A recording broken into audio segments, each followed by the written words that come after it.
ඉතින් අපේ රටේ දැන් පවතින තත්ත්වයක් එක්ක ඔයාලගේ වාහනයක් තියෙනවා නම් බයික් එකක් වෑන් එකක් ත්‍රී වීලර් එකක් වගේ මොන වාහනේ තිබ්බත් ඔයාලට පෙට්‍රල් සෙඩ් එකට ගිහලා තෙල් ටික ගන්න ඕන නම් ඔයාලට අනිවාර්යයෙන්ම නැෂනල් ෆියුල් පාස් එකක් හදා ගන්න ඕනේ.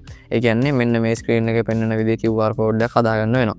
ඉතින් ඕක හදාගත්තොත් විතරයි ඔයාලට තෙල් ගහ ගන්න පුළුවන් වෙන්නේ. ඉතින් සතියකට ඉන්ධන ධාරිතාවක් දීලා තියෙනවා. එන්නේ ඉන්ධන ප්‍රමාණය ගහ ගන්න නම් ඔයාලට අනිවාර්යයෙන්ම මේ ෆියුල් පාස් එක හදා ගන්න වෙනවා.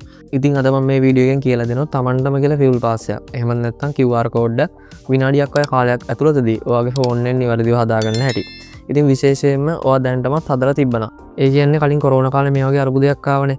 එන්නේ දවස්වල ඔයා ෆියුල් පාස් එකක් හදලා තිබ්බනම් ඒ කියන්නේ QR එක හදලා තිබ්බනම් ආයෙත් ලියාපදිංචි වෙන්නේ නැතුව ඒ කලින් තිබ්බ ෆියුල් පාස් එකම අරගන්න විදිහේ වීඩියෝ එකක් මම මීට දවස් 2කට 3කට කලින් අරන් ආවා. ඉතින් ඔයාටත් පරණ නම්බර් එක දීලා කලින් තිබ්බ QR එක අරගන්න ඕන නම් ඔයා මේ වීඩියෝ එක බලන්න. ඉතින් ඔයාලට පුළුවන් මේ උඩින් පෙන්වන කාඩ් එකෙන් සහ මම මේ වීඩියෝ එකේ කමෙන්ට් සෙක්ෂන් එකේ පින් කමෙන්ට් එක දාලා තියෙන link එක මාර්ගෙන ඔයාලට මේ වීඩියෝ එක බලන්න පුළුවන්. ඉතින් විශේෂයෙන්ම ඔයා මේ වීඩියෝ එක නොබලා ඉන්න එපා. මොකද යාළුවනේ ඔයා ගාවත් මේ පරණ නම්බර් එක තාමත් තියෙනවා නම් ඔයාලට තප්පරයක්වත් යන්න නැතුව ඒ කලින් QR එකම ඔයාගේ අතට ගන්න පුළුවන්. ඒක නිසා ඒකත් පොඩ්ඩක් බලලා ඉන්න. ඒ වගේම තව දෙයක් තමයි දැන් ගොඩක් කට්ටියන්ට ප්‍රශ්නයක් වෙච්ච දෙයක් තියෙනවා. ඔයා හිතන්නකෝ ඔයා මාස කිහිපයකට කලින් පාවිච්චි කරපු වාහනයක් ගත්තා කියලා. ඒ කියන්නේ සෙකන්ඩ් හෑන්ඩ් වාහනයක් ගත්තා කියලා. ඉතින් එහෙමනම් කලින් එක්කෙනා පාවිච්චි කරපු ෆියුල් පාස් එක අපිට ගන්න විදියක් නැහැ. ඉතින් එහෙම වුණොත් ඔයා QR එකක් හදාගන්නේ කොහොමද? එන්නේ ඒකටත් එකම එක සොලියුෂන් එකක් තියෙනවා. ඒ වගේම තමයි ඔයා දුන්න වාහනයක් තියෙනවනම් කියන්නේ විකුණු වාහනයක් තියෙනවනම් සහ ඔයා කලින් QR එකක් ඇදුවා කියලා වගේ හිත දන්නවනම් දැන් මේ වාහනේ අයිතිකාරයාට ඒ කියන්නේ ඔයාගෙන් වාහනේ ගත්ත කෙනාට QR එකක් හදාගන්න විදියක් ඇත්තෙම නැහැ. ඔයා හදපු ඉඳලා. ඉතින් ඔයාලට පුළුවන් මනුස්සකම අතින් යුතුයකමක් විදියට ඒ කෙනාට ඒක හදාගන්න පුළුවන් වෙන්න ඔයාගෙන් QR එක නිදාස් කරන්න කොහොමද කියලාත් මම අද මේ වීඩියෝෙන් කතා කරනවා. ඉතින් ඔය වගේ දැන් ගොඩක් අයට මේ QR සම්බන්ධව තියෙන දෙවෙනි ගැටලු දෙකකට සොලියුෂන්ස් මේ වීඩියෝෙන් ලැබෙනවා. එහෙනම් අපි තවත් වැඩි වෙලාවක් ගන්න තු බලමු මුලින්ම ඔයාගේ තියෙන ඕනම වාහනයකට ඔයා විසින්ම රෙජිස්ටර් වෙලා අලුතින්ම QR එකක් ලේසියෙන් හදාගන්නේ කොහොමද කියලා.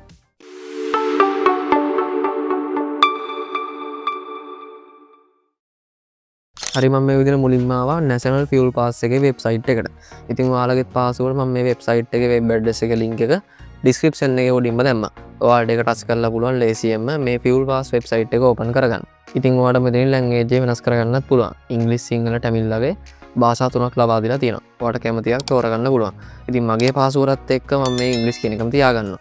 ඉතින් ඔයාලා ඊට පස්සේ මුලින්ම තියෙනවා vehicle registration සහ vehicle login කියලා.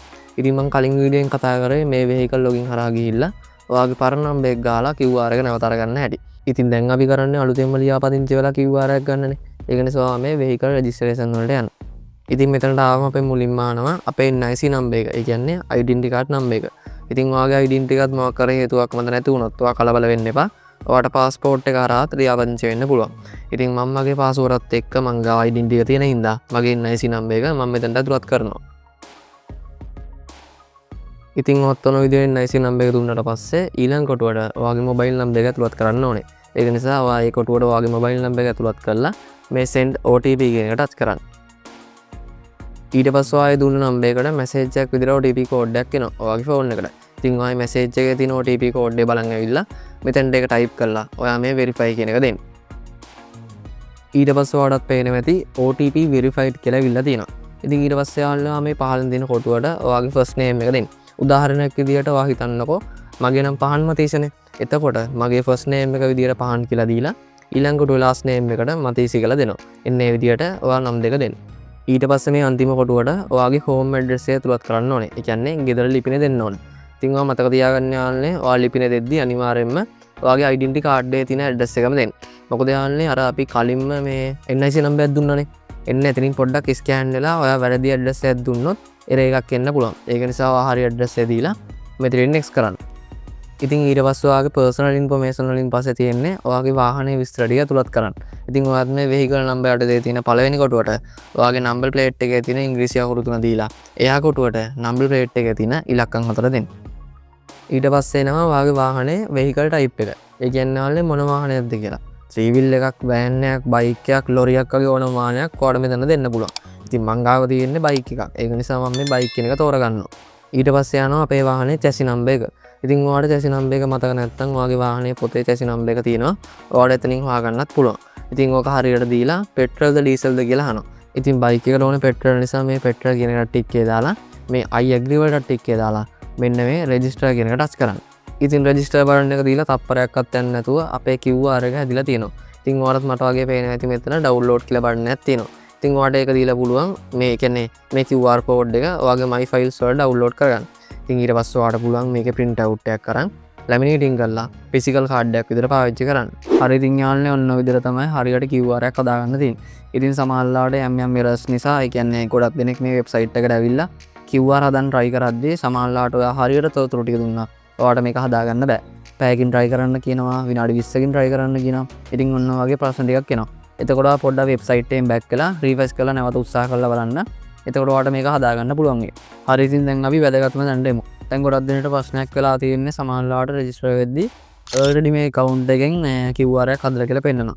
ඉතින් ඔක වෙන්නේ යාළුවනේ ඔයා අරන් තියෙන වාහනේ කලින් අයිතිකාරයා QR එකක් හදමු නිසා ඔයාට මේ QR එක හදාගන්න බැරි වෙනවා. ඒ කියන්නේ එයා කලින් ලියාපදිංචි වෙලා මේ එයාගේ නම්බර් identity number එක ඔක්කොම දීලා එයාගේ නමට මේ QR එක ඇදුවට පස්සේ ඔයාට මේන් හදාගන්න බෑ. ඒ කියන්නේ ඔයා second hand එක ගත්තේ, ඒ කියන්නේ පාවිච්චි කරපු වාහන එක ගත්තේ. ඒක නිසා ඔයාට QR එක හදාගන්න බැරි වෙනවා. ඉතින් ඕකට දැනට එකම සොලියුෂන් එකයි තියෙන්නේ. දැනට මේ වෙබ්සයිට් එක හදලා තියෙන විදියට. ඉතින් මම දැන් ඔයාලට කියලා දෙන්නම් මොන ඔය ප්‍රශ්නේ තියෙන අයට QR එක ලේසියෙන් හදාගන්න හැටි. විශේෂයෙන්ම මේකේ කොටස් දෙකක් තියෙනවා. එකක් ඔයා විකුණපු වාහනයක්, එකක් ඔයා වෙන කෙනෙක්ගෙන් ගත්ත වාහනයක්. ඉතින් ඔයා QR එකක් අදු වාහනයක් දුන්නා නම් ඔයාගෙන් වාහනයක් ගත්ත කෙනාට සපෝට් එකක් දෙන්නේ කොහොමද සහ ඔයා ෆියුල් පාස් එකක් අදු වාහනයක් ගත්තා නම් දැන් ඔයාලට QR එකක් හදාගන්නේ කොහොමද කියලා දැන් මම ඔයාලට කියලා දෙන්නම්. ඉතින් මම ඔයාලට පළවෙනියටම කියන්නම් ඔයා දැන් පාවිච්චි කරපු වාහනයක් ගත්තා නම් ඔයාට අලුතෙන් ෆියුල් පාස් එකක් හදාගන්න බෑනේ. ඉතින් මෙතන තියෙන එකම සොලියුෂන් එක තමයි ඔයාට කන්ටැක්ට් කරගන්න වෙනවා ඔයා වාහනේ කලින් ගත්ත කෙනාව. ඉතින් ඔක හොයාගන්න අද කාලේ ක්‍රම කිහිපයක් තියෙනවා. ඔයා මොකක් හරි කම්පැනියක් කරා ගත්තා නම් ඔයාට පුළුවන් එතනට ගිහිල්ලා මෙන්න මේමයි විස්තරය කියලා මේ ඔයාට පුළුවන් එතනින් දැනගන්න. කියන්නේ ඒ කෙනාගේ නම්බර් එක කන්ටැක්ට් කරගන්න පුළුවන්. ඉතින් නැත්තම් ඔයාට පුළුවන් වාහනේ පොත ගත්තාම කලින් අයිතිකාරයාගේ විස්තර ටිකක් තියෙනවා. ඔයාට එතනින් බලලත් හොයාගන්න පුළුවන් ඒක.